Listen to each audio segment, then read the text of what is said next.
I'm Barb, and Sully and I are here today on behalf of the Eastlake Blister, covering the arrival of this magnificent U.S. Navy ship behind us, the USNS Spearhead. It was announced in late 2008 that Austal USA shipbuilders, located at Mobile, Alabama, had won a U.S. Navy contract to build 10 high-speed transport ships known as the Spearhead class joint high-speed vessels. The design, with a 330-foot long by 93-foot wide catamaran seaframe, is for transport, not combat. Today, we're here to welcome the first completed of those impressive $250 million ships, the USNS Spearhead, on her maiden voyage and first stop at the Port of St Petersburg, Florida, where she will be docked until Tuesday afternoon. These ships will be used for fast, flexible, and maneuverable transportation of troops, military vehicles, and equipment, even in shallow waters. It has been said these ships will be the pickup trucks of the sea. The vessel is manned by a crew of 40 and is capable of transporting 600 tons, 1,200 nautical miles at an average unbelievable speed of 35 knots, and can interface with a roll-on, roll-off discharge facility for offloading tanks and troops. She has airline-style seating for 312 inside and fixed berthing for 104. Other features include an aviation flight deck to support day and night aircraft launch and recovery operations. Besides transport, the ship also has the ability to support operations such as humanitarian efforts, disaster response, and maritime law enforcement activities. Local dignitaries, including U.S. Representative and Chair of the House Appropriations Subcommittee on Defense, Bill Young, and top brass from Special Operations Command and Central Command of neighboring MacDill Air Force Base, will be touring the ship today. Good afternoon. Welcome to the Port of St. Petersburg. My name is Bill Foster. I'm the mayor of the city of St. Petersburg, and I'm truly honored to welcome the Spearhead here to our port today. We are a city of first, and we've hosted another naval vessel not too long ago, which was the first of its kind. This is something that I think you will all enjoy hearing about, this new vessel and what its capabilities are, and the captain of the ship will take great pride in telling you all things, almost all things about this ship. But at this time, I would like to introduce the Admiral Farragut Academy Color Guard and drill team and ask them to post the colors.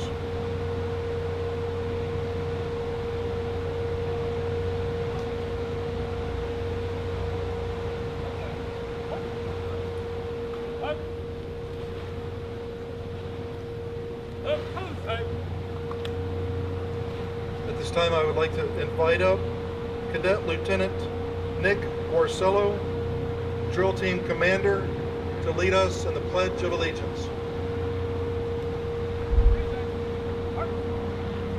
Please join me with the Pledge of Allegiance.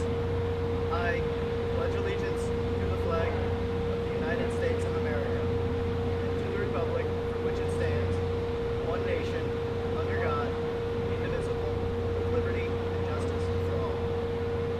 Thank you. Turn, coast. Order, march, ready, troop. Forward, march. Up, up, right.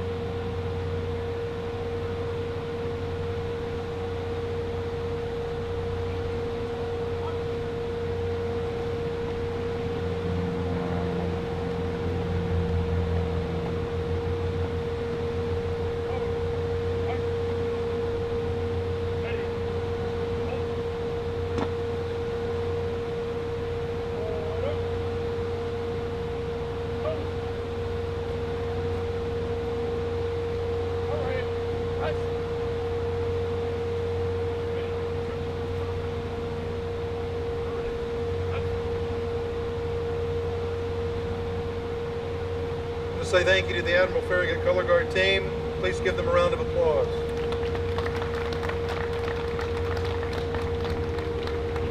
It's my privilege and an honor to introduce this next speaker, Congressman C.W. Bill Young. He is truly a friend of St. Petersburg. He is a friend of the United States, and his passion, his drive is all things defense.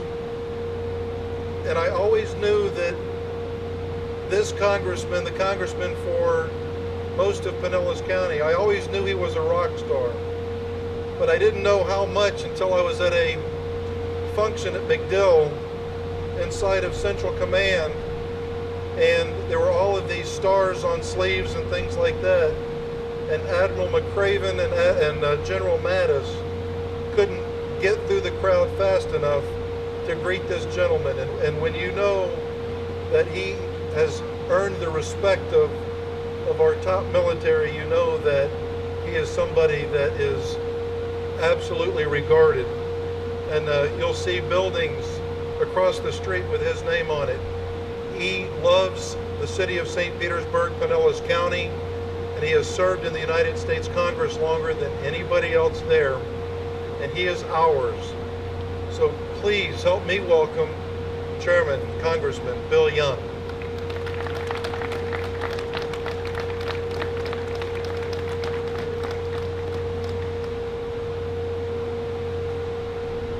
Mayor Foster, thank you very much for welcoming our new ship, the Spearhead, another first of the line, as the LCS was here just a few months ago. The city of St. Petersburg, Mr. Mayor, has turned out to support and welcome our crews with tremendous enthusiasm, and I can tell you that the after-action reports are that these guys would like to come back, and these girls would like to come back to St. Petersburg for a port call any chance they get, because it's a tremendous place to come. The Spearhead, again, is a first of the line, a line of ships that will, at this point, number 10. It's a very unique vessel, and the captain of the ship will explain some of the really great stuff that it can do. And he probably won't tell you everything it can do because he doesn't want anybody else to know. But anyway, this is a unique ship in our political system. This ship is being paid for through the Army appropriations accounts. And it's being managed, its construction is being managed by Naval Sea Operations. It is manned by a civilian merchant marine crew, and it is paid for by all of you, the taxpayers. So this is quite an organization of this great country putting together a new great ship of the line. The captain will explain more, but I wanted to say something about Admiral John Kirby. He's coming home today. John Kirby graduated from St. Petersburg Catholic High School in 1981. With a number of other Navy, and the mayor, by the way, and a number of other Navy officials who serve in Washington today and serve in the fleet with the Navy. But John Kirby is quite a representative. He is the Chief Public Affairs Officer for the United States Navy, and you'll hear from him a little bit later. But Mr. Mayor, thank you very much for the welcome that you show our ships and their crews. Thank you very much for being such a tremendous host city. And ladies and gentlemen, you get a chance to see just one more example of the United States and our national defense. Thank you all for coming this morning.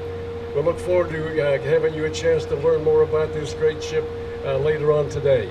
Thank you, God bless you, and God bless our great country.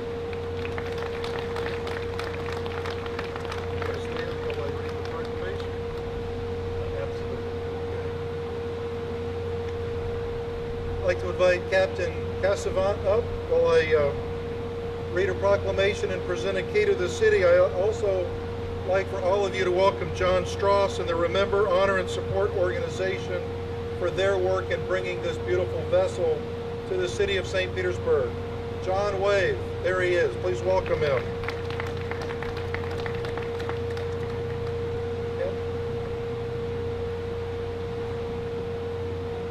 I have a proclamation to read, and then I'll present a key to the city. It's a proclamation of the city of St. Petersburg.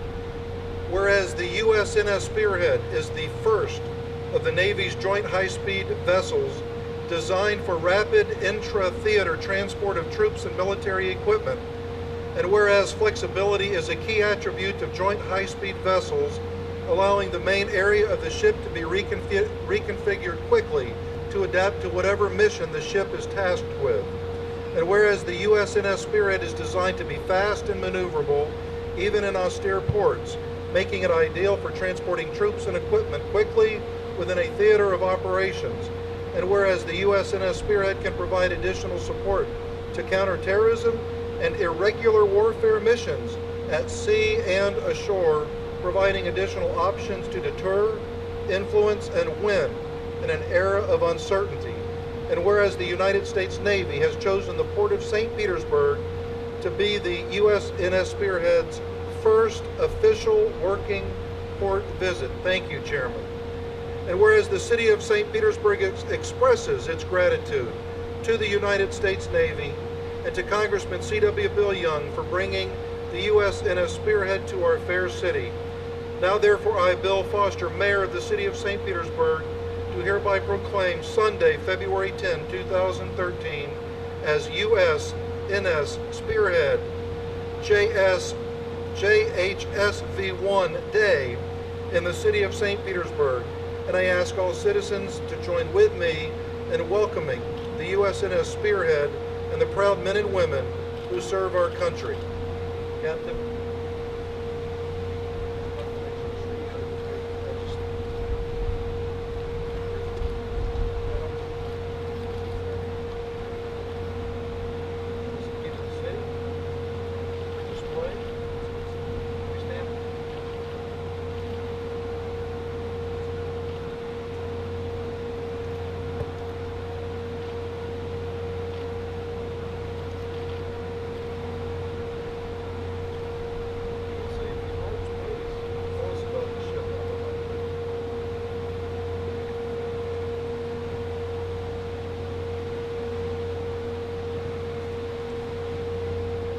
I have to bring my notes.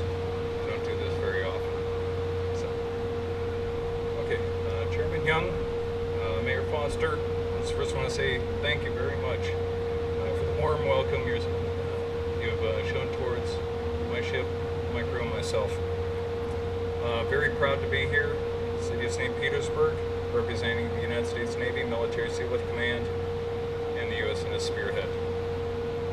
It gives me greater pride to, as we follow on and take a look at the ship, mention a little bit about our crew. A long time ago, Captain John Paul Jones had a quote, "Men mean more in the rating of a ship than guns do." It's very true to this day. When I first reported the ship about 18 months ago, she was full of welders, pipe fitters, ship fitters. She was a machine. We took her out on trials to show that the machine actually worked. It wasn't until the crew arrived that the ship actually got her heart and soul. Some people I want to mention. First Officer Pat Mullaney runs the deck crew and is my second in command. Chief Engineer Joe Seaman runs the machinery, in charge of all.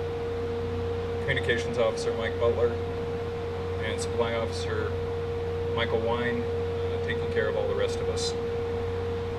They all lead departments of the finest mariners you're going to run into. They're truly what makes the ship, the Spearhead, the capable and flexible ship that she is. Rest assured, whenever we are sent, whatever job, whatever mission we are given, as is told in MSC's motto, we will deliver. On behalf of the crew of the USNS Spearhead, again, I want to thank you for the hospitality and welcoming us to your wonderful city. Thank you.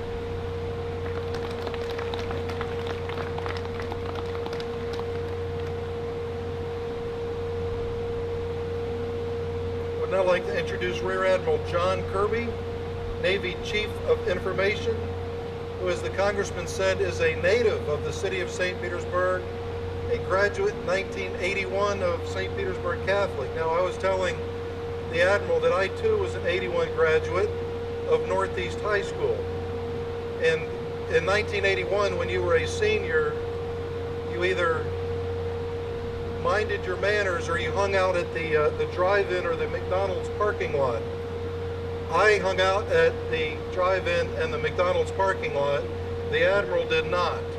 So you can see he's the Admiral. Admiral, please come up and give greetings.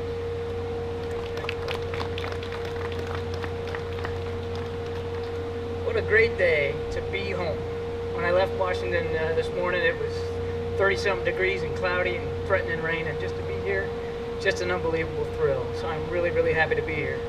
Chairman Young, Mayor Foster, thank you so much for the warm welcome to this ship and her crew, but also for the United States Navy, for the military writ large. I did grow up here, and I know firsthand what a great town St. Pete is with respect to our military, our veterans and their families, how much you respect them, look after them, care for them, and it's very evident. And I just wanted to, on behalf of the whole United States Navy, to thank you for that. Now, just a word about your Navy, and we've talked about this ship a little bit. Your Navy's 288 ships strong today, and about half of those ships are underway. About half of those ships are actually forward deployed somewhere around the world defending you and protecting your interests. There's about 600,000 civilian sailors active in reserve in the United States Navy today, and they're doing terrific work for you all over the world. Much of what they do you don't get to see, you don't get to touch, you don't get to feel it, because they're doing what they're supposed to do, and that's to be out there. Today you're going to get a chance to touch and feel just a little bit of your United States Navy.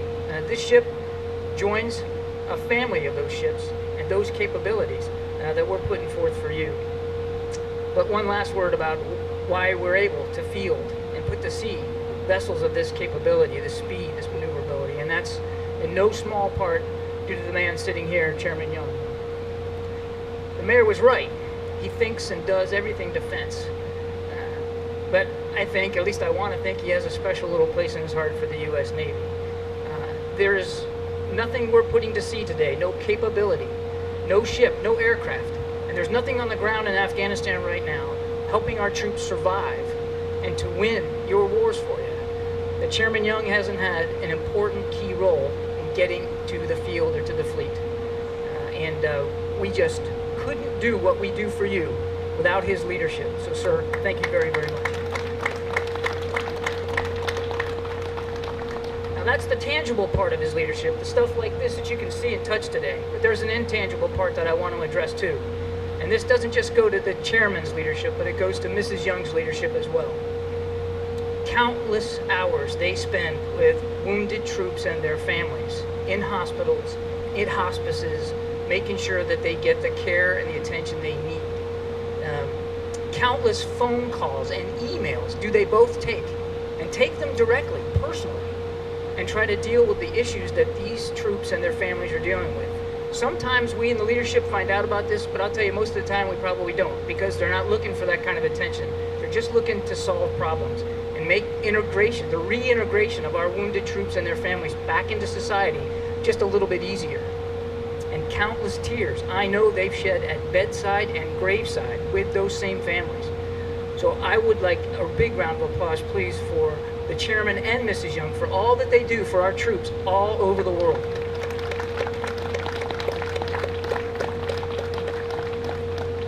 Again, thank you very much for the warm welcome home. I couldn't be happier to be here and couldn't be more honored to be sharing this day with all of you. Thank you very much.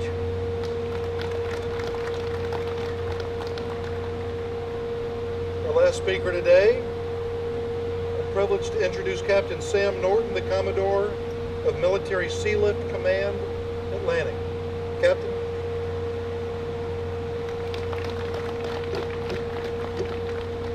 Although I'm not from St. Petersburg, I'm very excited to be here in St. Petersburg. Chairman Young, Mayor Foster, thank you very much for allowing your great city to be the first port visit for USNS Spearhead. On behalf of Admiral Gordney, Rear Admiral Busby, and of course the United States Navy, I would like to thank you for hosting the Spearhead. Thank you, sir.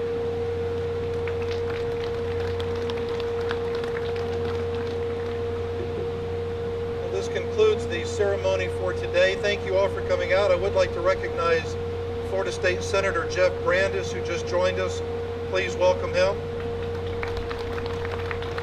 Thank you to the cadets of Admiral Farragut Academy, right here in the city of St. Petersburg.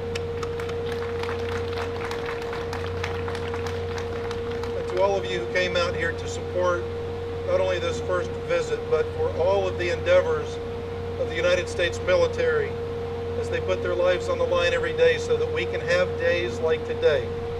And Captain Kirby he didn't mention this, but he's from Detroit, and I asked him if he was still about all things Detroit, you know, Red Wings, Lions, Tigers, and he is. So while he's in town, we're going to try to readapt him to all things Tampa Bay athletics, if you don't mind. But some of us will be taking a tour of the Spearhead. This will conclude the ceremony for today. God bless you. Thank you.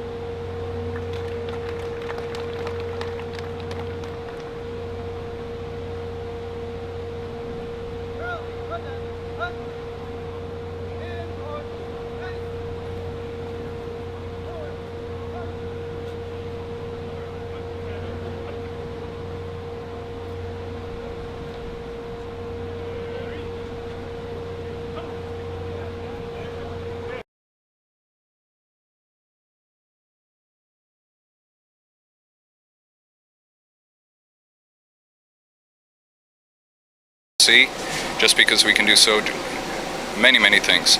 The deck back here can be reconfigured, everything from carrying troops and their equipment to disaster relief, carrying humanitarian aid to different stricken countries. A lot of things this ship can do. It's extremely flexible, extremely fast. Just use your imagination, we can do a lot of things. And also too, with these uncertain times here in the out too, it is necessary to have a ship like this? Absolutely. In fact, it's much better to have ships along this lines that can be changed and adapted for different missions. So instead of having one ship that can only do one thing, I can be converted in many different ways there. It's much better. Congressman, you have anything to add to this? How proud are you to have the ship here in our home there at St. Petersburg? Well, we feel pretty honored to have this ship, the first of the line of a new class of ships. In today's world, with the many threats that we face in different parts of the world, it's essential that we be able to get there fast and effectively, and to get in places that many ships can't get because of the depth of the water. And so this is I think that you would find this will be a very effective tool for the United States Navy and all of the forces that will use this ship. It will be used by all of the military, and it's pretty fuel efficient. And as the captain said, it gets there quick, and that is his mission, to get whatever he needs to get there and to get it fast. And I guess every taxpayer should be proud of this. Well, the taxpayers should be happy with it.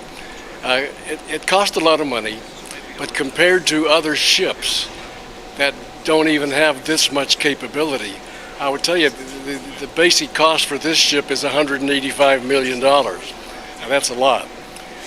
But that's a development number. This is the first of the line, so it's in development. Things could change. As they make these trial runs, this ship is on its way from Mobile, Alabama to Mayport in Jacksonville. And so stopping in St. Petersburg for maintenance and for fuel is a natural as far as I'm concerned. And so when the Navy advised me that they were going to be moving this ship, I said, you know, the LCS proved that this is a great stop for fuel and maintenance. I guess the weather won't hurt either during this time of year to stop here too. It's any time of the year. Compared, what was it, 37 degrees when Admiral Kirby left Washington this morning, and with threats of rain and cold weather. So, yeah. Coming to Florida and Pinellas County especially is a good any time. Especially this time. Thank you. Yeah, thank you, sir.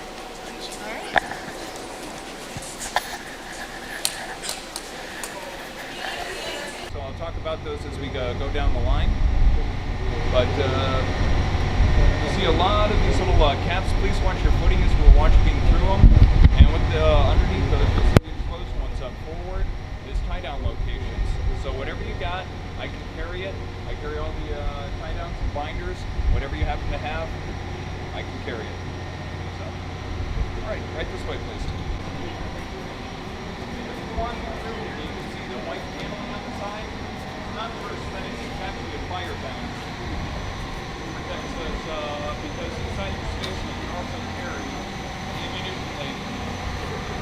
So all the ammunition, everything like that that's coming on board, they can all go inside of here. It's a transshipment point, and this whole area is protected by a highly expanded foam.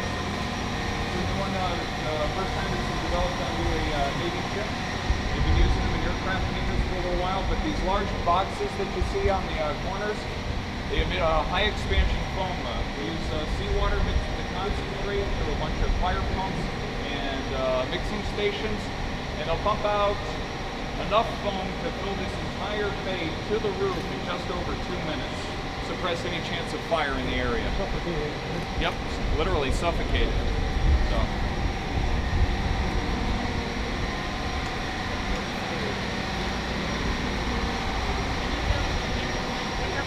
A little farther, these beige-looking panels that are between the vehicles, those are module power boxes.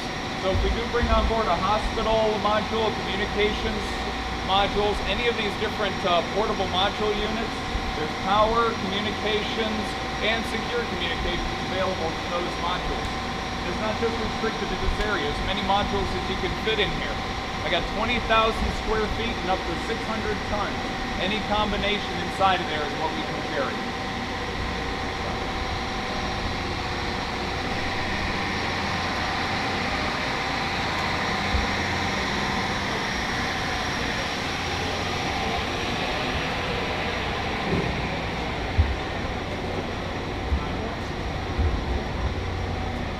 You can see there's a bunch of vehicles and things like that and cargo inside. The reason we're carrying that right now is because it costs money to ship things on the street.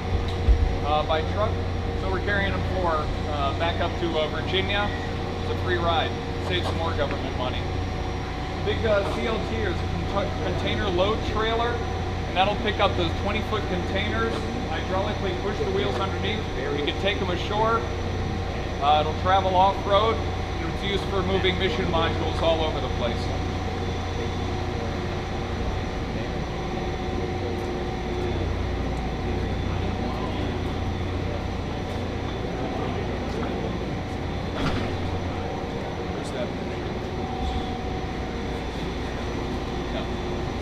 Going to show you the picture over on the side there. If anybody wants to see it, that's inside the engineering spaces. They're a little warm there due to the jacket water heaters that we keep running there to keep moisture out of the engine and things like that. But those are what are powering us. They're a lot more efficient than many engines that are developed around. In fact, it'll even take and part of the engine will shut itself down to minimize fuel consumption. So, some of the most efficient and powerful engines of their size. They're lightweight, really strong, very reliable.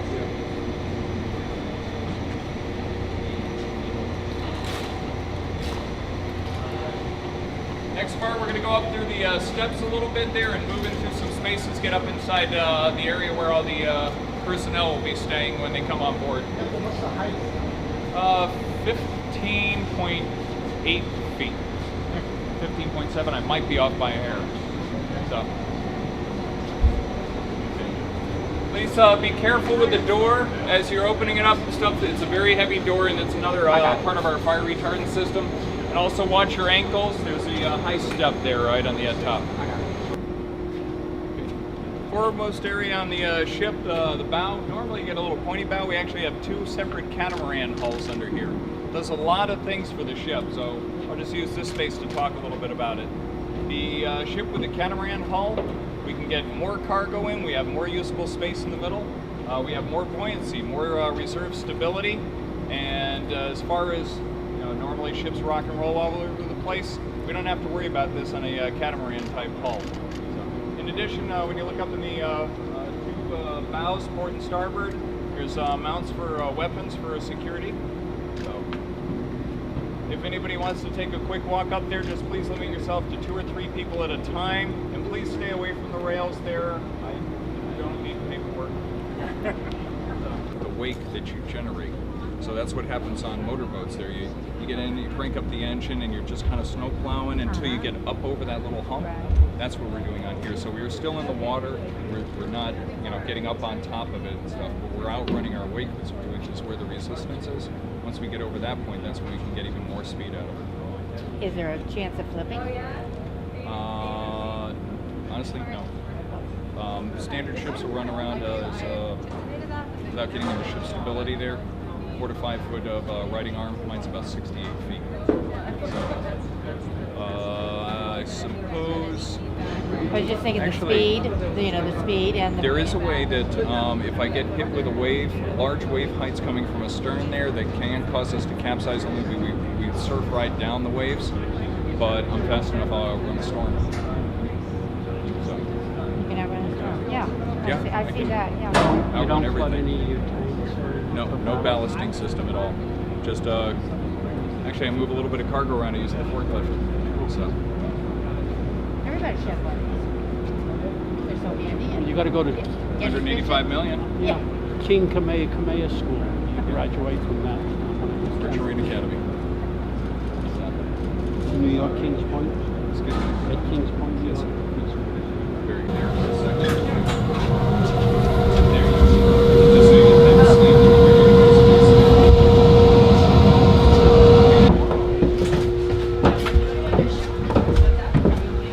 Young and the Restless. Everybody, make yourselves comfortable, grab a seat, and we'll see how the troops are going to be seated.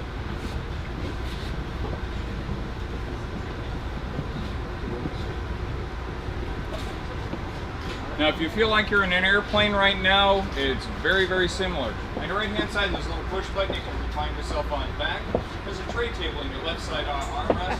There's a footrest that'll kick up 2 underneath to make it a little bit more comfortable. Inside the right side there, you'll see the passenger safety card, very similar to aircraft. It's a safety thing we have inside of there to make sure that anybody that does travel with us there is completely protected and understands all the emergency systems on board the ship. So, okay, the main designation for this room there is called the Embarked Forces Seating Area. There's 312 seats in here. So our capacity, 312 troops, whatever you need. Later on, we're going to go down the passageway. There's 104 racks back there. So 8 hours a day, each person hot racks back aft.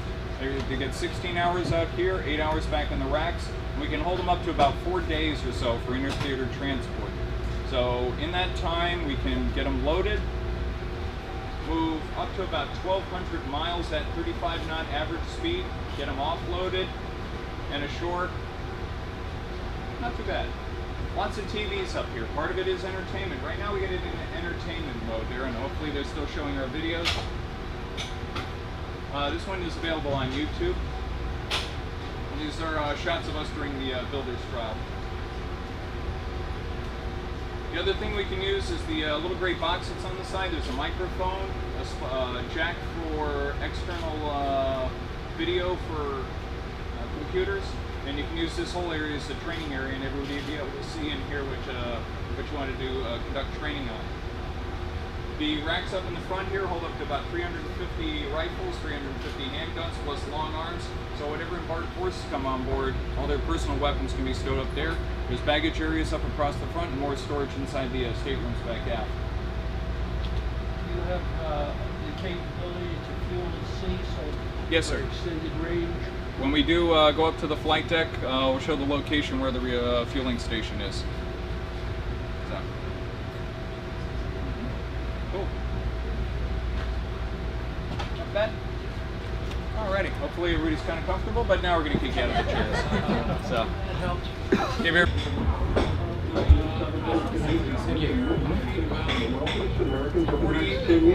The president believes, and I agree, with a tax reform, we can find additional savings over the next 10 years. Forget, there's a pretty divisive time here in America. We made our choices, and we're going to include fair and square, and I think his values and his policies he spoke to in the inaugural address were the same he took to the country. So where are we today? They're positive Trying to signs. keep moving you back towards the flight deck. Triage area, this goes right onto the flight deck for injured personnel, right on into the hospital. So. And I'll meet everybody back on the flight deck.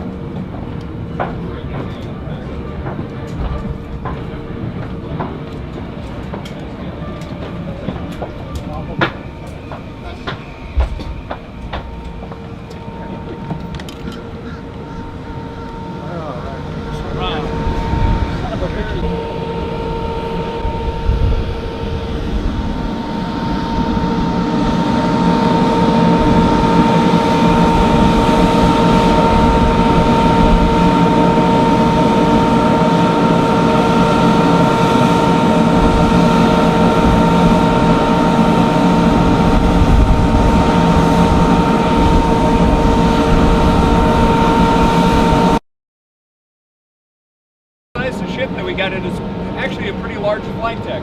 There's not too many helicopters in the military arsenal that we can't carry. The only one is that large Chinook Army one. Is just a little bit too long for our deck. And we're also going to bring in a Osprey, the tilt rotor airplanes. We can't land them, we can't get them on a short hover because the exhaust will melt the aluminum hull. But we are going to try for a high hover and see how she can work over the top. The crane that's over the back can actually lift 13.5 tons of equipment back up here to the deck. So possibly, again, we're exploring this one to see the ability to use Osprey aircraft and heavy lift aircraft in order to remove stuff and send it ashore. Somebody had asked about a replenishment station. There's a portable tripod that will be mounted right over on the side here. Connects up to the fuel hose, and we can do connected replenishment of the rest of the military sealift command ships because we have all the tankers, the AOEs, the AKEs. We are the logistics sponge, so it's our own guys. Everybody good? Right this way. Let's get back to the air conditioning.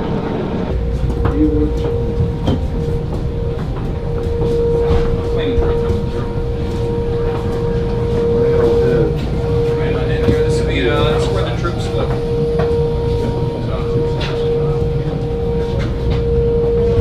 What does that new car smell? Your ship smell. Yes. Alrighty. Okay. So this is. Okay, right now we got a lot of the rooms filled with testing and evaluation people in different groups there, people that are right on board there. You might need to shovel in a couple at a time. That's where any of you Everybody here, $5 a day. So just a smaller groups. I think they cheer out. Yeah. It's about a 14-day sustainment with 104 personnel on board before we need resupply either by helicopter and alongside replenishment. Either way. And so we can kind of renew it and renew it and renew it. So 14-day rollover. The ship was originally made for the Army. The odd number ships were going to the Army. The even number ships were going to the Navy. We kept our name. It's the original name given to us by the Army. So when you see our ship's crest, in fact, the mayor has one of our crests on his ball cap. Pay tribute to the groups that we're going to be supporting and the ones where we got our name from. So each one, just a little reminder. You'll see representations from our four primary groups that were mentioned before: Army, Navy, Marine Corps, and Spec Ops. So as you see them, you look close onto the crest there, a little tribute to each one. Just let them know we got their back. So, right this way, please. Go ahead, we're going to take a shot at this.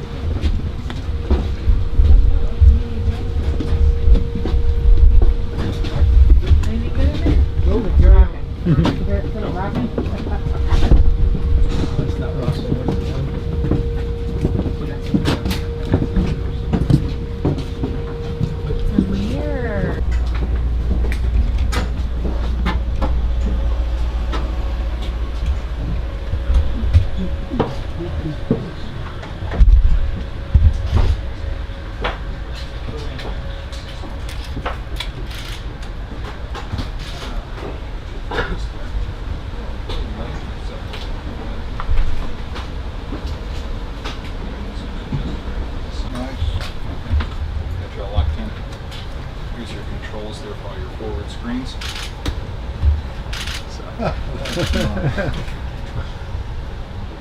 gotta get one of these. Yeah, I need to get one of these too. Did you people pass you on the jet ski real fast? Okay, probably the coolest bridge you've ever seen. As far as the ship, nothing like it anywhere else. A couple people I want to introduce to you guys. On the left in the khaki with the glasses, Brad Musselman, ship's navigator. And hiding behind the sunglasses, Anthony Baker, third engineer, two guys that make this place run. So.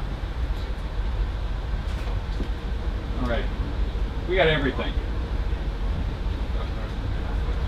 I could go through every piece of equipment, but just let you know that once you get the people sitting in the chair, every control that they need to operate the vessel, whether it be propulsion, electronics, the radar's electronic chart display system, navigation equipment, propulsion controls, everything is within reach of you.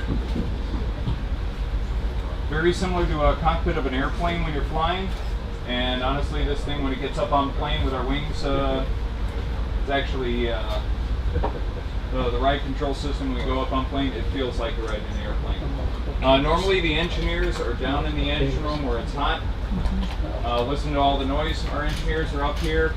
Here we go, Anthony's hiding. But the engineers are riding right behind us. They have full control over everything on the ship. You can see a lot of camera systems. The most amazing part on this thing is just how stable she is with a twin catamaran hull. We can carry all the extra cargo as far as horizontal space there, so volumetrically we can carry a lot more. Stability wise, we don't have any issues that you'd find on traditional ships, and greater speed, even damage stability. We can sustain a lot here because of the safety systems that we have on board. One that we kind of glossed over there just because there's no possible way to fit everybody in there and you wouldn't really get a full understanding of what it is. Similar to the aircraft, when you're on an aircraft, they show you that little video where that slide comes out. They pop the hatch and you go down the slide to get out. We have a very similar system on here. It's a vacuum pump operated ejection system there that will release a big aluminum door on the side of the ship. It flops into the water. A life raft, which has a slide rolled into it, deploys itself over the side of the ship.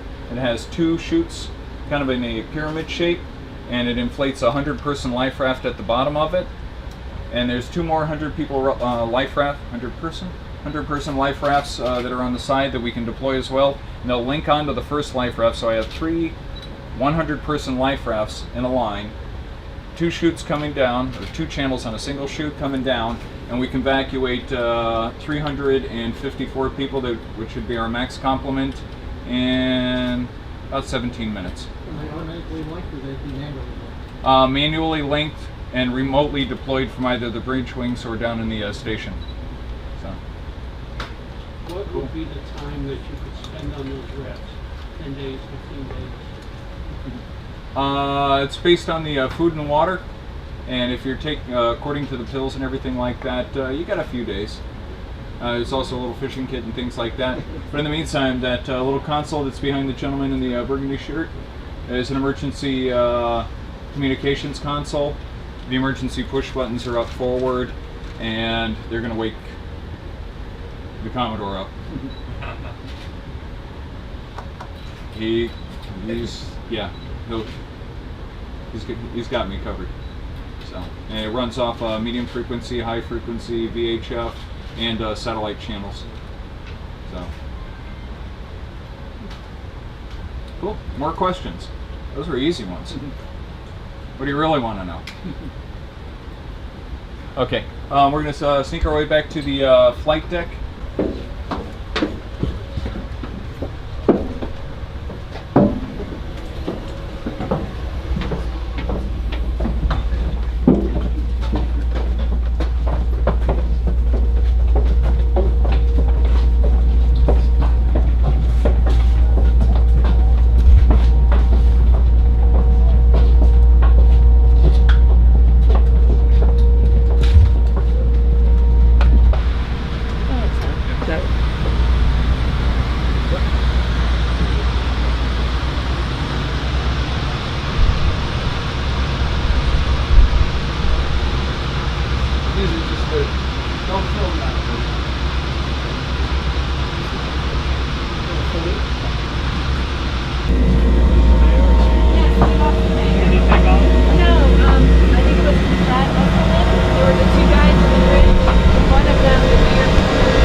one helicopter back here, or we can also tuck one right inside there. H60 or smaller will fit inside the storage area.